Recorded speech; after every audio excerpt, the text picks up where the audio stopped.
Good afternoon. Thank you for being here. My name is Dan Rosanova, and I'm a senior program manager with the hyperscale compute team at Microsoft. That effectively means that I'm the program manager for Service Bus and Event Hubs. And I'm here today to talk to you about building high available and reliable and recoverable applications with our services, and really with Azure as a whole. We have about 20,000 customers actively using our products right now just for Service Bus every day. And every week, one of them, at least one, has a catastrophic availability event. Every single week. And almost all of them end up at my desk at some point. And almost all of them are completely avoidable. If you take one thing away from this session today, I want it to be an understanding of what availability is in our service and what your options are for it and how to use that to make your solutions more reliable. End-to-end, whole solutions. So what is Service Bus? Anyone in the audience using any of these services today? These are 3 Service Bus services. Excellent, good. I've probably had something come on my desk from you. Messaging is a big product for us. It's enterprise messaging, queues and topics. This can be something like MSMQ or TIBCO or MQ series if you're familiar with those. Maybe like messaging engine in BizTalk, good analogy. Event Hubs is a newer service we have. It's a very high-scale telemetry ingress service or logging service, distributed logging service. We'll talk about that a little today. And the last service, Relay, we're not really going to address today. That'll be for another session some other time. But at its core, all of Service Bus is really about communication to and within the cloud. So if you're building sophisticated cloud platforms, there's a very good reason for you to be using Service Bus if you're using more than one cloud service. We'll talk about what some of those reasons are and what are the benefits you're going to get from doing this if you do it correctly. So what do people do with Service Bus? What are the common use cases? So these are just some of them. I have a session tomorrow afternoon, or tomorrow at noon, where I'll be diving into, I think, all of these in some good detail. So if you're interested in what people do with messaging, this will be a really good session to go to. But just some sample ones, load leveling, load balancing, fan-out patterns, CQRS, all of these things are what people do with messaging. Messaging is, I'll get into the history of messaging and a lot of deep stuff tomorrow, but it's a very mature and established market. Although the cloud market for messaging is pretty new. So let's take one example of logging and look at how this looks in more of a canonical or end-to-end architecture in Azure. I did not make this up, unfortunately. A lot of smarter people at Microsoft did. This is a view of what a telemetry pipeline looks like in Azure. And you have producers on one side creating events. These could be services, they can be applications, they can be devices. Event Hubs is actually really heavily used in IoT scenarios. And those events are being collected and ingressed into a cloud service. That ingestion service is Event Hub. It's a buffer that's holding these events at scale. And it's also what's giving elasticity to this pipeline. So this pipeline will not break when it's overloaded. Then it's feeding downstream to other Azure services, things like Stream Analytics or Storm or other components that are going to be processing this telemetry stream in real time or kind of in batch mode. Finally, it moves to things like long-term storage and presentation and analytics that enable action to be made on them. So this is just one example of what people are doing, a very popular example, actually. So popular, in fact, that when we look at our usage and what people are really doing with messaging in Azure, there's some pretty astounding statistics. So just for queues and topics, we're doing 250 billion events a month in the service right now. That's pretty good rate of usage. Event Hubs is now up to 1.5 trillion a month. So combining those two, we're coming up on the 2 trillion mark. Put that in perspective, each trillion is 750,000 events a second. So in the time we're sitting here, it's already millions and millions of events. And then importantly, things like the number of queues we do have out there. So 1.5 million queues and topics deployed worldwide. Customers sometimes create 1 or 2, they sometimes create 100. And 30,000 active messaging namespaces. So this is kind of the umbrella that messaging lives under. There should be a bigger number of that, actually, but that's what we'll talk about here a little bit. The important thing to keep in mind is that all of this is PaaS. This is all platform as a service. And so what does that really mean? PaaS has a lot of advantages, and I really think it's the future of cloud computing. It's here now. Microsoft's pretty much a leader in the space. But when you look at what PaaS really is, it's instantly available. So Service Bus is in every global region already. It's zero deployment effort. You can create this stuff programmatically or point and click to create it. You just create a namespace and put stuff in it. You're ready to go. There are no VMs to monitor or maintain. No, you can look in the open source community and see things that are like our messaging platform, things like RabbitMQ. You can run that yourself, but you have to maintain a server. And there's a cost for doing that and complexity. Even things like storage, you're going to have to monitor and maintain. There are no separate software licenses to worry about with this. It's a service. You're paying as you use it. It's got a financially backed SLA. So that means we have skin in the game to make sure that we're meeting our SLA objectives. And it's backed by Microsoft through 24/7 support. This actually leads to our engineering team even being involved in support cases. So if you're running your own stuff on your own hardware or IaaS and something goes wrong on a Saturday night, you're going to have to fix it. If it goes wrong with our service, one of my engineers is going to have to fix it. And finally, we have the capability to do things like no downtime upgrades. We're actually doing upgrades right now as I'm speaking because we just rolled out a new service. But these don't bring our system down, which would be catastrophic in a system that's doing millions of events a second. And on that subject, let's talk about availability. So what is availability?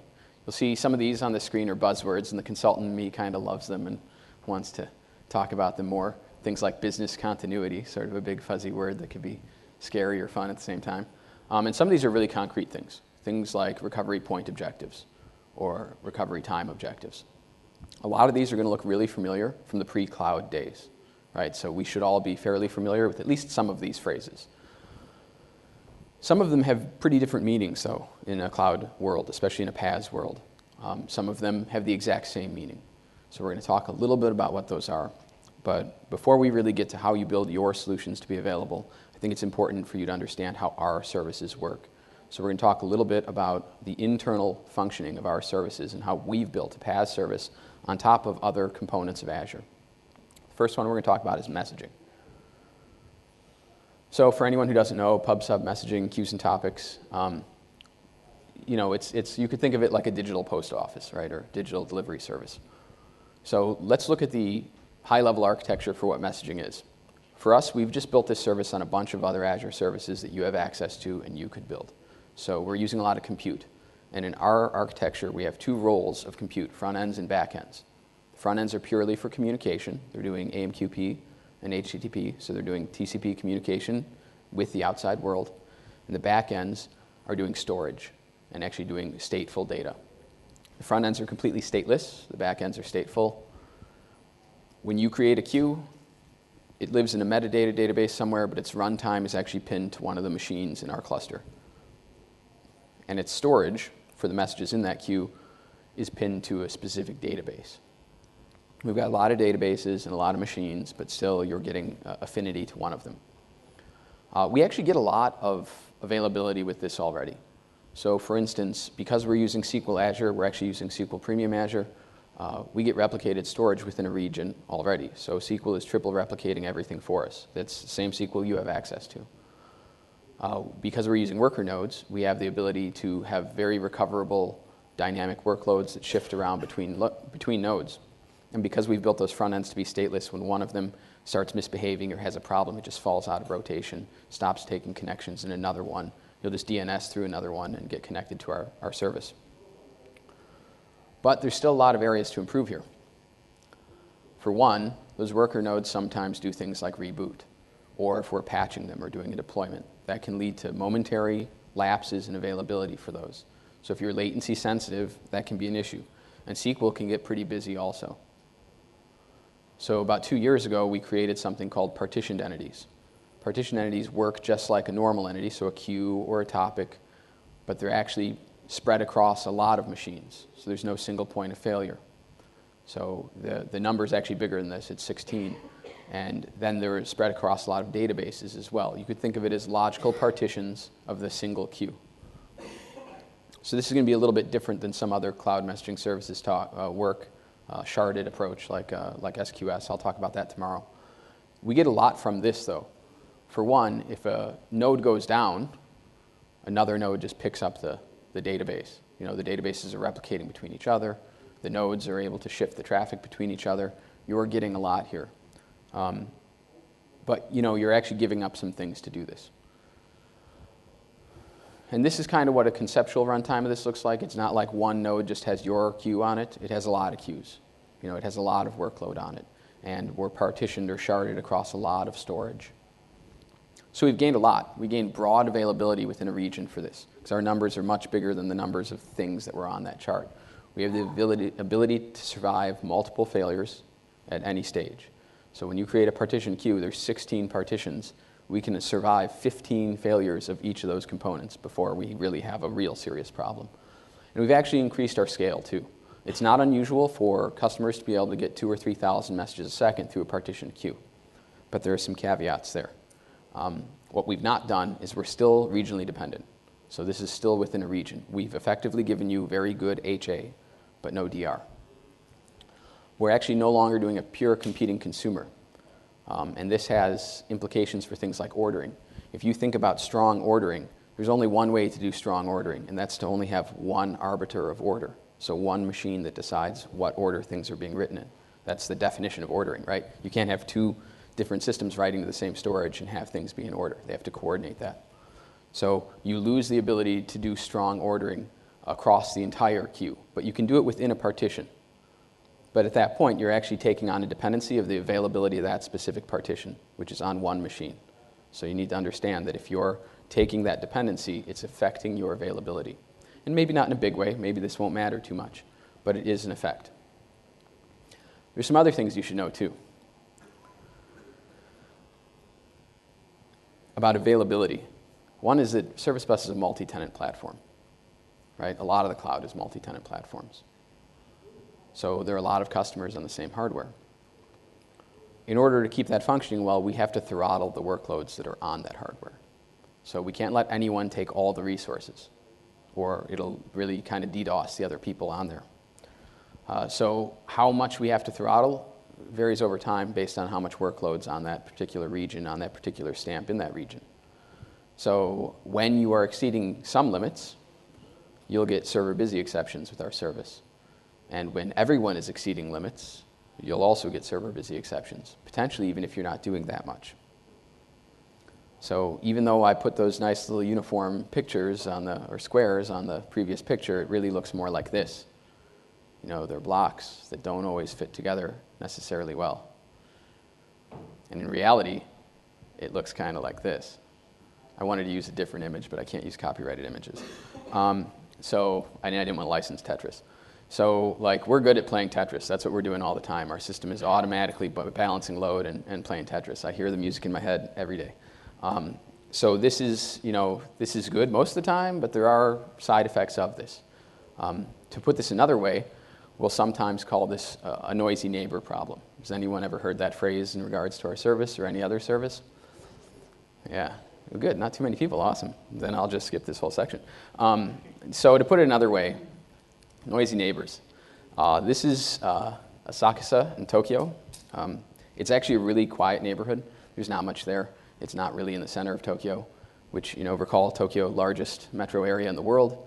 This is during a weekend that is the largest festival in the largest metro area in the world. So you can see this is a pretty small street, and it's not like there's a big park, but for one weekend, 2 million people show up and flood this tiny little quaint neighborhood, and it's like this. It's very loud. It's actually really fun. I was there in the spring. One thing to keep in mind, though, is imagine living there, right? Anyone here live in an apartment or has in the past? I still live in an apartment. So you ever have something important to do the next morning and someone's playing music loud or having a party, or have you ever thrown a party knowing that your neighbors are going to hate you the next day? I've done both, thank you. If you live there, you really better like this festival or get out of town once a year, because you're just, you're not escaping it. So our service is a little bit like this neighborhood. Most of the time it's okay. And then every once in a while, unfortunately it's not scheduled like this festival, a lot of traffic just shows up and you have a bit of a problem. That actually changes today. Today we just released our newest service, which is premium messaging. And so this is all of the benefits of our current service with a lot of different runtime characteristics. So you get exclusive compute and memory and storage allocations. So it's just for your workload. This is going to give you predictable and repeatable latency and throughput. I shouldn't say laugh, but I'm kind of entertained when people want to stress test or benchmark our public cloud shared services, because it's like testing a stock trading model. Just because it did great last week doesn't mean it's going to do the same next week. That changes with this model. Your workload will always be the same all the time. You get clear visibility in your utilization and how much headroom you have in your messaging unit, in your namespace. This is important because when you look at all the features that we give you in messaging, and that's the stuff I'll cover tomorrow, there is a lot that you can demand of our service in terms of CPU and memory and storage, depending on what you're doing with it. So it's a lot like a database. You could do a simple query that's efficient, or you could do a whole table scan. And we're basically letting you do that. The important thing with this is there are no more neighbors. You can go be as loud as you want. It's great. You can count on it. And you're really getting all the benefits of PaaS. We're still managing this. It's still on an HA cluster. You're still getting very high regional availability with auto failover. But you're getting the isolation that people really like out of infrastructure as a service. The high-level architecture is a little bit different for this. We still have the same front ends and back ends. And now we have a service fabric ring. This architecture is very similar to how Event Hubs works. And instead of pinning a specific queue to a specific node, we're putting it in a container, a service fabric container, and that's what's giving us a very quick ability to move the load across all of these servers. And you'll notice there's no SQL on here either. We actually moved away from SQL as a storage engine. We use what Event Hubs uses, what we developed for Event Hubs. At runtime, this is how this looks. You are actually purchasing full pieces, full cores, full memory, full things that your workload is going to go run on. A few things to know about Premium. It's at the namespace level. So you create a service bus namespace, and when you create it, you can decide if it's going to be Premium. The idea, the concept that we're selling here is messaging units. It's like throughput units for Event Hubs or DTUs for SQL. These are dedicated resource sets. You can have 1, 2, or 4. Like you would expect, 2 is twice as much as 1, half as much as 4. And your workload can span multiple messaging units. So you can have one really big queue or topic or 1,000 really small ones. And it's not going to, well, the only thing that's going to be different is how you're using the resources. You're the one deciding how to use them. You have explicit control over them. It's also got very simple pricing too. Our current pricing model for a shared platform is pay per use, which can be very low if you don't use it much. But if you use it a whole lot, that can get quite expensive. And then lastly, about premium messaging, it's in the new portal. So this is live now. You can use this. This one, I think, is in Hong Kong. So that was the closest region I could get to here for this purpose, for this preview. And it's pretty cool. I'd go take a look at it. If you do important workloads with messaging, if you're latency sensitive or you need really high throughput, things like thousands or tens of thousands of messages a second, check this out. It's a cool service. Any questions now, or you want to wait till the end? That's fine. Okay, cool. Let's talk about Event Hubs and about how availability works in Event Hubs. Anyone in the audience using Event Hubs right now? Cool. Yeah. So this is a service we literally turned on 8 months ago, 9 months ago now, and it's doing 1.5 trillion events a month. So it's got like hockey stick growth. This thing's being used a lot. It's a little different than the simple sort of in-out, publish-subscribe model of our messaging service. But there are some things that are similar. For instance, an Event Hub is a logical container for partitions. Unfortunately, we've overloaded that term here, but whatever. It means kind of the same things. So each partition is really a separate store of ordered events. And we're getting a lot from this. This is a model that's very similar to Kafka, if you've worked with Kafka or read anything about it. So your event producers generally don't know anything about the partitions. They just know about the logical Event Hub. And they're sending data in over HTTP or AMQP. This can be a lot of data. We literally have customers like Halo doing 1 million a second on this. Office is doing 600 billion events a month, and they're doubling every 2 or 3 months. So it's Office's telemetry. Like Office 2016 is looking at how you're using it, or 2013.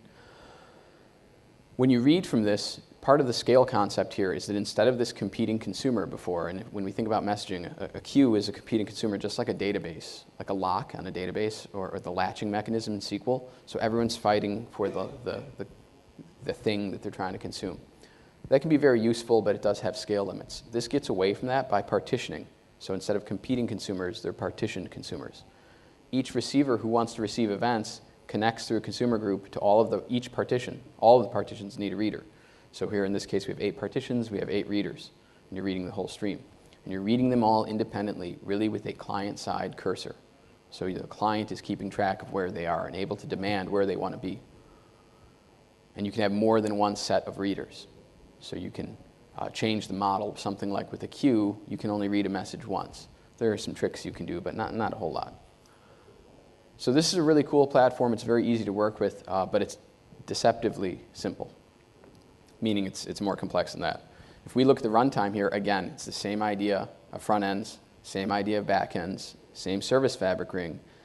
And this time, though, there's a container that holds partitions for an event hub. Those partitions are backed by blob storage. So those partitions are living in that container on a specific machine tied to specific blobs. This really means that each partition has an availability profile of its own. And if we look at sort of the universe of availability, we give you 2 very different options for using this service. And they might not be explicitly called out. That's why I want to talk about this here today. One is strict ordering and locality. So you can have all your events in one partition for a particular sender in a very strict order. We actually, I believe, made that because of the Xbox team, or the Halo team wanted it. The other is really the opposite of that. It's no order or locality. And that's the default. So by default, when you send stuff, it's just going to round robin between all the partitions. You're going to get a really good load distribution. And if something like a machine is down that hosts the partition, and again, ordering requires there to be one owner to determine order. So if that machine's down, we skip it, and we go to the next one, since we're not doing order. So if you really need high availability, you want to think very carefully about what you're demanding for order and for locality. Not to belittle those things, they're important. Things like locality are important so that if you're doing stream-based processing, all the data for that whole stream is in the same place. You don't need to jump between threads or processes to get it. Because when we start looking at these architectures, it's bigger streams than you could possibly process on one machine. So you actually have explicit control over how you do this partition affinity in event hubs. One is you can actually send to a specific partition. So your senders can make a decision themselves and say, I want to send to partition 1, partition 2. This is a terrible idea. If I joined the team 6 months earlier, it wouldn't even be in the API. I've never seen anyone do this correctly or effectively. So don't try it, honestly. If you do and you show up on my weekly thing of stuff that went wrong, I'm not going to have a lot of pity for you. Sorry. The next is partition key. This one I want to warn people about because I like this concept a lot. What this is you pick a value, whatever value you want it to be. And all we're going to do is do a hash of that value, and that's going to determine where we put that data, meaning which partition. This is pretty cool because when you get into like IoT scenarios or things like user session tracking, you can get all of the user session information together. So it makes it easier to stitch together your analytics later down the stream and consume this data. But that partition key is really behind the scenes, pinning you to a specific partition. Even though you didn't explicitly pick a partition, you've effectively picked a partition. So again, this is going to affect your availability. And then the last one, and I'm actually interested, does anyone who use Event Hub use per publisher, like use publisher policy, make individual tokens for each and every sender? Okay, then you wouldn't have run into, one, okay. So do you know that when you do that, we actually set the partition key without telling you? Yeah, oops. So be aware of that. That's going to affect your availability. And this really brings us to something that's been 20 years in the making for me. And that is that I can tell my high school English teacher that Shakespeare actually had a direct impact on my life in my professional career. So yes, you got to decide if keying that information is important to you, and what trade-off you're making. No laughs for Shakespeare, come on. Okay, tough crowd. So know what trade-offs you're making. It's important to do that anytime you're stitching together a big complex solution. Just because we can give you ordering, is it something you really need? Or just because we can give you locality, is it something you really need? If you're doing things like reading with Stream Analytics, that's a very popular pairing, is to read from Event Hubs with Stream Analytics because they're directly integrated already. You don't have to do any work to do that. Stream Analytics doesn't care about what partition the data is in. It's going to read the whole stream for you. So getting partition data, partitioning doesn't really help there. In fact, it's just going to decrease your availability. Do you really need order? If you really need order, you can do things like stamp your messages yourself with their own sequence number that you explicitly control. And that way, rather than us deciding the order of when you sent or when it arrived at our service, it's really the order that you wanted. You might have to resequence it later, but a lot of CEP or stream processing engines will do that for you. So really, you need to think about what is the most important thing to you. The most important. This is Seamus. This day, the most important thing to him was a Christmas-themed slipper. There was no getting it back from him. His favorite toy is actually also Christmas-themed, but it's not. It's a big toy. So, by definition, the most important means there's only one thing that's most important, right? So if I ask you for the 3 most important things, it's 1, 2, and 3. We're going to do the strict ordering thing there. So you really do need to think about what is the most important. If availability and ordering are important to you, one of them is more important than the other. And even if you need both, you need to think about how you're going to accomplish both of those, because they're competing objectives.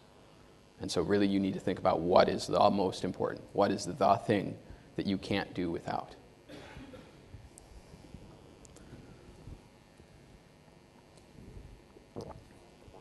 All right.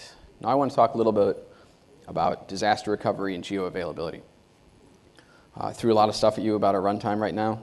If you have any pressing questions that you just can't wait for, please feel free to shout them out. It's not going to disturb me or throw me off my game or anything, or what game I have. So disaster recovery and geo-availability. What do these terms really mean? So we already talked about high availability, right? You already get high availability with our service. You really don't need to think too much about that. Disaster recovery is a different story. And especially because when we say disaster recovery, really we mean things like an earthquake. Okay, something where the whole region is going to go down, not just one rack in the region. I guess it could be part of a region or something, but usually we'll take care of that. What we won't take care of is when, there's an earthquake in US West, falls into the ocean with the rest of California and drifts away. I hope you backed up your data. The other aspect of that of geo-availability is this ability to be running again with your workload in another region as quickly as possible. How quickly you're going to do that is up to you, and how much you're going to pay to do that is one of the things you're going to have to think about. Fortunately, I'm actually also announcing today a new project for real-time, instantaneously replicated geo-storage. It leverages quantum communication technology. We're expecting it to be operational in 2037, in the second half of 2037 to be precise. Make no mistake, there are no unicorns, okay? So don't count on this one. Please, I had to put this there because I had someone internally be like, hey, when are we doing that? It was kind of funny and kind of not. So right now I want to talk about how can you kind of build your own unit goat or unit something else. How can you deal with this problem? There are a few strategies, and all of the ones that I'm going to talk about right now are used by our customers right now. They're all live and being used. The first is this idea of an active-active parallel pipeline. So this is really having 2 sets of your pipeline be active in different regions. And it's going to give you a lot of different characteristics. Each of these patterns is going to be a trade-off, right? You're going to pick what you need and what you don't. So you can do strong order capabilities with this. You can have a defined loss criteria with this. You can be pretty cost efficient with it. You can use it to increase your availability. Do things like load leveling or scale out. So as your service grows, you can create more regions that you put these in. So one of the good examples for this and how you can make this defined loss mechanism is if you're doing things like user sessions. So if you look at something like a user session, like the steps a user has to do to accomplish a task, let's say there's 10 steps. That task takes 10 steps. Having 4 of those steps means nothing. You want 10 or you want none. So when that task starts, you can choose which region you're going to talk to. And then that convoy of messages will live in that region only. If that region goes away, well, you wouldn't have had all the messages anyway. So that piece of data is useless. One of our biggest customers actually uses this. I'm not that smart. They invented this, not me. So you're getting some cool stuff here, right? Because all that you're doing is at start time of a process, of some task. You're picking where it's going to run. So this can be controlled either to a client side. It can be controlled through a coordination service, which is what they do. Every session that starts, they ask a service, where am I supposed to talk to for this? And they build in sophisticated analytics like how busy each of their services is in each region. Because if you look at that, when you're building something, you're building this whole pipeline, right? You're building these 4 or 6 things that are stitched together in the cloud, or maybe even some of them on-prem. You're not building one service like I am. You're building a whole complex chain. The next one is a slightly different model. This is more like the government model. It's to have a dual active pipeline, to just duplicate everything or triplicate everything. So you're paying more, it's costing more. That's just kind of how it is. This is not necessarily a bad model. It does enable proximity, so you get some interesting things for this. So you can have all of your data in all of your regions. You're going to pay a tax for that, but you can have it. It's going to give you a very low RTO, because if all of your regions are hot, they're actually actively processing each and every message, your recovery time objective is going to be almost nothing, because they're all already hot. That proximity thing is then your consumers, like say you're displaying this in a website or something, you can direct your consumers to whatever region is closest to them. So that's kind of cool. You get some good stuff for this. But it can get really complex and really expensive. And that ordering thing is no joke. Like, you're not going to make it work. In fact, in my slide to show how this works, I can't even get PowerPoint to make these things move at the same speed. So that's easy compared to what you're trying to do with distributed computing. So this is useful, but you need to know what you're going to get out of this and what you're not. Is anyone using any patterns like the 2 of these at all right now? Okay, maybe you should be. So the next one that I want to talk about is something like this will actually be perhaps more familiar, and it's a background copy to a secondary.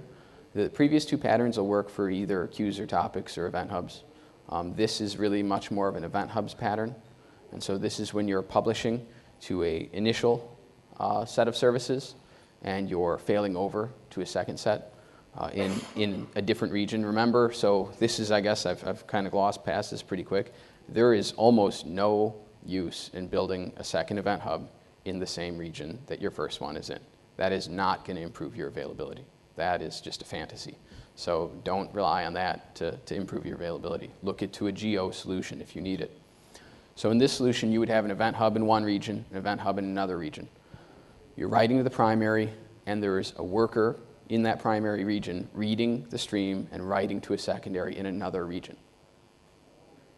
You're getting a lot of cool things here. It can be very low loss. Unfortunately, you can't define it tightly like you could with the user session thing, the 10 events that need to happen together, but it can be very low. So if your reader is keeping up, the piece that's, I don't know which of these is a laser, but the piece that's in the middle of the little gear, if that's keeping up, then you're probably going to be within a second or a couple seconds of when your failover happens. The sort of nice thing is when we have a loss for our services, it's not just a loss of write or a loss of read, it's a loss of both, because they're the same resources.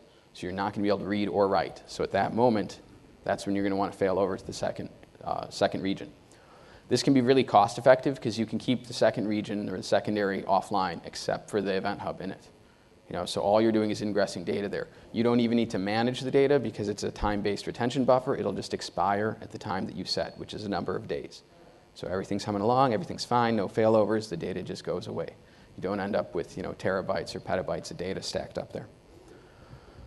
And it can have a lot of RTO options. You can choose to have that secondary region be already deployed and warm. You could choose to have it just be an ARM template or a script and ready to go when you decide. One interesting concept that I wanted to bring up is that it may require a fail-forward mechanism rather than a fail-back mechanism. Is anyone familiar with the concept of fail-forward or only fail-forward? So this is going to be a little bit different than what you see in a lot of on-prem type stuff. So in on-prem, yeah, you have a fail-over, and then you do a fail-back at some point when things are back to normal operation. You might not want to do that in something like a pipeline of events or a telemetry stream, depending on what these events are. If they're things like Financial transactions, you probably need to go settle them at some point, but they might have already been negated by transactions that have taken place since then. So the idea here is that rather than failing back when you're done, you can just create a new entity. It can be in the original region, it can be whatever, so create a new event hub and then point your clients to that one. Because when the original event hub comes back, the data is still going to be there. You're still going to be able to read it, but now you have a decision you need to make about what you're going to do with it. Do you just process it like you normally would? Or has stuff that's come after changed your state and now you can't process it how you normally would?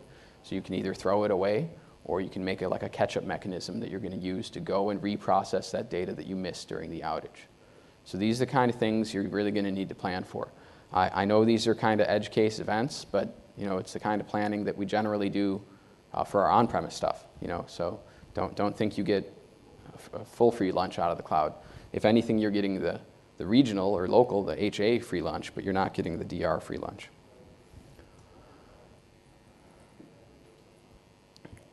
So that's kind of what that one looks like. It's just shifting the whole pipeline over. The last one I want to talk about is really much more of a messaging specific pattern.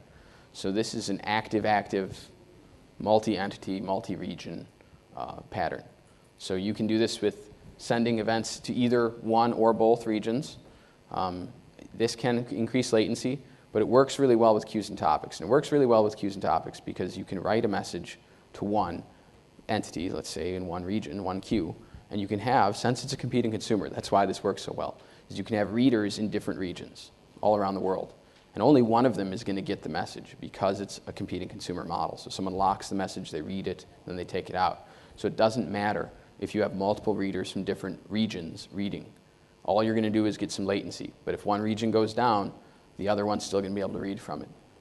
You can also do things like duplicate. Send both messages to both queues, and then use your own mechanism to see if you've already gotten them. Something like a duplicate detection, which I'll talk about tomorrow because that's actually a feature of queues and topics that we have. So this is a pretty sophisticated pattern, but it's one that we've given guidance a little bit to in the past. If you're using queues and topics, this is definitely something to think about using. If you use something like paired namespaces, you're doing something kind of like this, but not exactly. So paired namespaces is a feature of our client that does some magic that makes regional availability kind of appear, but it's not exactly what you might think it is.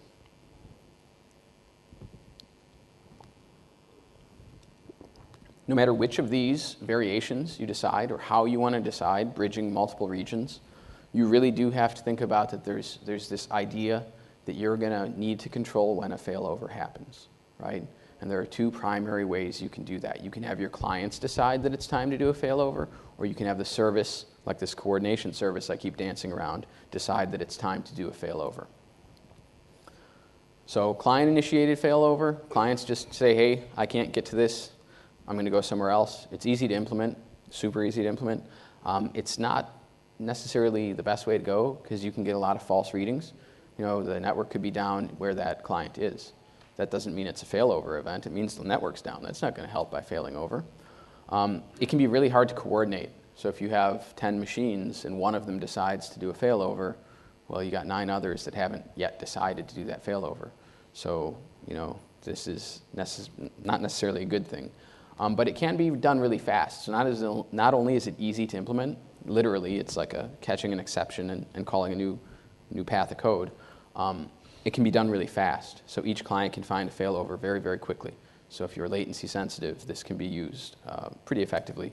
And it actually works really well with active-active scenarios, like that dual pipeline thing, like the first pattern, because of both of the regions are available. So the client can decide which one to go to. It doesn't matter. They don't necessarily need it to be coordinated.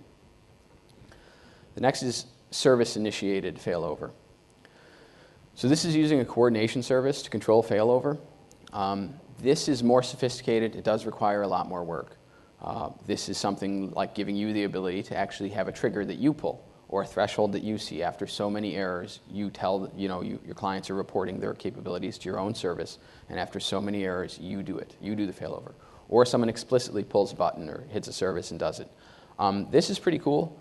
It's really cool, too, because it can be tied to other things in Azure, like I would imagine something like Logic Apps, being able to send SMS notifications. That's really useful. Then you can be told when a failover happened, an explicit service decision to do a failover. And it can be used for more than just failover. Having a coordination service is a really, really good idea, even if you're not using it for failover. So you can do things like change which endpoints you're sending to. Maybe you are scaling out, you need more regions. This is the idea of, instead of hard coding your connection string in, you're asking some source that you own and trust what the connection string should be. Real quick, wrapping up here in just a minute, I want to talk about some anti-patterns for availability, because these ones are fun too, and they come up all the time. The first one is using a gateway service to front-end service bus or event hubs, especially event hubs. People love to do this with event hubs for some reason. So they put their own compute up or their own VMs up. You're going to be really hard-pressed to make your service more available than we do. Like, we have a big team that does this for a living all the time, so it's unlikely you'll match our availability by doing that. You can do other things that are useful with this, protocol translation, so, your own authentication that you want to do, other things that are useful, but availability is not one of the things you're going to gain from this. The next is bypassing using messaging and doing something like using your own database to store state for things and basically writing your own BizTalk. You can do it. I mean, it's just going to be a lot of work and a lot of things are going to go wrong. It took us 5 years to get Service Bus as stable as it is in the cloud right now, and you're starting from zero. So it's going to be a bumpy road. And maybe in 5 years you'll be pretty stable. So those are the kind of the anti-patterns. I have a little bit more to go through, but I do want to open up for Q&A. Since I've kind of thrown a lot at you at a pretty fast momentum. Are there any questions about availability? About kind of how this all ties together? Ooh, none. Wow. I perfectly... Yes, okay. So I'm glad you asked that. The reason you need to think about these things in a global aspect, and why do people use Service Bus? It's because you can buffer your different services so that they increase availability. Things like VM restarts happen. Things like IaaS that you're running needing patching happens, or it should be happening. And when you're using these services, communication services, Service Bus services, to tie together your solution, you're actually building in elasticity into that solution. So you're getting a lot from that. Things like temporary outages, you'll be able to recover from those. But you're going to need to know what the characteristics of those outages are going to look like. So the lifetime of your processing, things like timeouts. But if you're not looking at availability with something simple like Service Bus, you're probably not looking at it with something much more complex like SQL or compute. So you really need to think about end-to-end. What does this mean to you? It does you very little good to fail over just your messaging communication stuff without failing over your other stuff. Because again, like the catastrophic outage stuff, well, if California falls off into the ocean, Service Bus isn't the only thing that just fell into the ocean. Everything else you had is gone too. So really think about it in a global aspect. Anything else? Wow, I've perfectly explained availability. Yeah. Right, okay. So no matter what, you really do need to at least do these things. Okay, even if you're not going to go through all the fancy stuff we just talked about. Always have at least 2 readers. If you're using queues and topics or event hubs, we make this pretty easy to do. My team also does compute, or my sister team. So really, if you read the SLA for compute, that 99.9 is when you have at least 2 instances. Don't just have 1. If you're not using Service Bus, you're using something on-prem, still have 2. For queues and topics, that competing consumer model means it's safe to have 2. For event hubs, the event processor host tool that we give you to read from automatically load balances. So it's okay to have 2. And they know about each other. They know what they're allowed to read and what they're not. So they're coordinating among themselves. Don't ever just have 1, because that's going to be the thing that fails. This is the number 1 thing on the list that shows up on my desk where I'm like, well, that was stupid. So just avoid it. Next is to use partitioning effectively. So if you're using queues and topics, you should be using partitioning. You would need a really good excuse to not be using partitioning. Now, the bad side of that excuse is if you're using an old SDK, partitioning was not the default. It is now. If you created stuff 3 years ago, it's still there. We have a lot of people who did that. They're probably not partitioned. You should know what that means and know why it's important to use stuff that's partitioned. If you're using event hubs, you need to know what partitioning means for event hubs. If you don't need that partition key, don't use it. even if I encouraged you to use it. Think about what's important to you, not what's important to me. Next is to understand retry policies. We have some pretty sophisticated retry policies in our client, our .NET client already. They're actually on by default. You probably don't even see that they're happening because the cloud's an unpredictable thing. Networks are an unpredictable thing. So we turn these on by default so that they'll do things like repair sockets when sockets drop, so when TCP connections drop. They'll automatically retry sending while preserving your order. We have a lot of sophisticated stuff here. If you want to see what they're really doing, turn off the retry policy and see how much it fails then. And you can also customize retry policy. It's a pretty simple thing. Policy is a big kind of scary word. It really just means how often should I retry on what schedule. So look at that, understand a little bit. It's just a back off period of how long it's going to do this retry for. When the retry policy is done, we're going to throw an exception to you. Okay, that's all you need to know. When it's gone bad enough that we couldn't do it, you'll get an exception. Next is really, please don't hard code connection strings. I know it's so easy. I know you can just go into compute and be like, yeah, here's the setting for that queue. It's awesome. Don't do it. It's going to make your life complicated. The next is to script everything you can. So we haven't really told anyone, but we're actually in ARM now. You can do ARM templates for Service Bus already. So that means that there's a session, actually, I think it's tomorrow that I'm going to mention later, about ARM templates. Go learn about it. Figure out what this is and start using it. If you're not doing that yet, use PowerShell. Just make sure what you have is repeatable, and not just for Service Bus, for everything. You want to be able to stand up your whole Azure solution in any region at any time. I gave a talk at Build about how we run our service, this idea of the pretty pictures in the beginning, the scale units or stamps that we deploy. It's not like we go in and manually deploy stuff for all of that. So take a page from our book there, some of our learnings, and do that. And lastly, plan for the unexpected for your entire solution. Plan for every component to fail, either together or individually. Your chain, like that Event Hub's pipeline, it's only as strong as the weakest link in it, and at some point one of those links is going to break. And you want to know what's going to happen when you get there.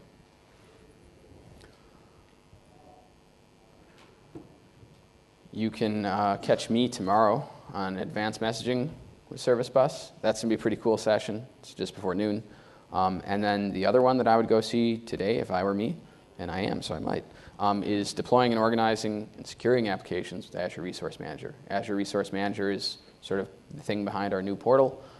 It's something we were missing for a long time in Azure, so it's important that you go and learn how to use it and see how this is different from our kind of V1 Azure stuff up until this point. You can find me later anywhere that's serving free drinks, and that's generally true anywhere I am.